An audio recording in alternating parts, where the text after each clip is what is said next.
Naxçıvan Dövlət Universitetində ümummilli lider Heydər Əliyevin anadan olmasının 103-cü ildönümünə həsr olunmuş tədbir təşkil olunub. Əvvəlcə universitetin İncəsənət Fakültəsinin müəllim və tələbələrinin əl işlərindən ibarət rəsm sərgisinə baxış keçirilib. Sərgidə ümummilli lider Heydər Əliyevin həyat və fəaliyyətini əks etdirən müxtəlif rəsm əsərləri nümayiş etdirilib. Tədbirə başlamazdan öncə ümummilli lider Heydər Əliyevin və torpaqlarımızın azadlığı uğrunda canlarından keçmiş şəhidlərimizin əziz xatirəsi bir dəqiqəlik sükutla yad olunub. Azərbaycan Respublikasının dövlət himni səsləndirilib.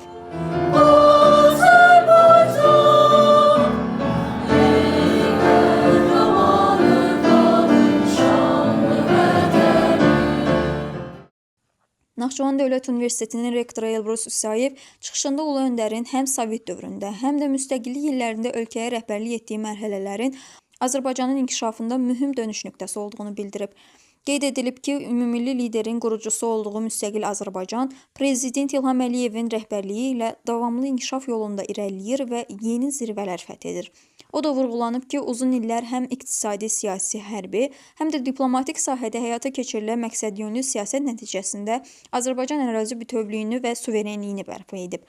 Qazanılan bütün nailiyyətlərin təməlində isə Ulu Öndər Heydər Əliyevin zəngin irsi və ideyaları dayanır. Bildirilib ki, Naxçıvan Dövlət Universitetinin kampusunun yaradılması bilavasitə ümummilli lider Heydər Əliyevin adı ilə bağlıdır. Ulu Öndərin universitetə etdiyi 4 səfərin hər birində ali təhsil müəssisəsinin inkişafında mühüm mərhələ olması, hər gəlişində universitetin gələcək inkişafına hesablanmış yeni tapşırıq və tövsiyələr verilməsindən bəhs olunub. Vurğulanıb ki, bugün Prezident İlham Əliyev tərəfindən həyata keçirilən sosial-iqtisadi inkişaf proqramları çərçivəsində Naxçıvan Dövlət Universitetinə göstərilən diqqət və qayğı davam etdirilir.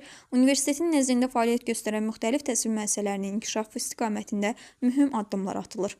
Azərbaycan Milli Elmlər Akademiyasının müxbir üzvü, əməkdar elm xadimi, tarix üzrə fəlsəfə doktoru Professor Hacı Fəxrəddin Səfərli məruzəsində ötən əsrin 70-ci illərində Respublikanın iqtisadi, ictimai-siyasi və mədəni ideoloji həyatında böyük dönüş yaradan Ulu Öndər Heydər Əliyevin dil məsələsinin də böyük önəm verməsindən danışıb. Vurğulanıb ki, Ulu Öndər Heydər Əliyevin qətiyyətli və prinsipal mövqeyi, ciddi səyi nəticəsində keçmiş SSR-nin 1978-ci ildə qəbul edilmiş Konstitusiyasında Azərbaycan dili dövlət dili kimi təsbit olunub. O zamanki reallıqla belə bir qərarın qəbul olunması xalqımız üçün kifayət qədər ciddi bir hadisə idi.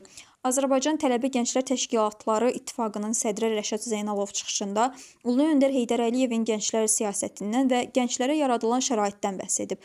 Ölkədə gənclərin inkişafı, onların fəal və vətənpərvər ruhda yetişdirilməsi istiqamətində həyata keçirilən məqsədyönlü dövlət siyasətinin əhəmiyyəti vurğulanıb.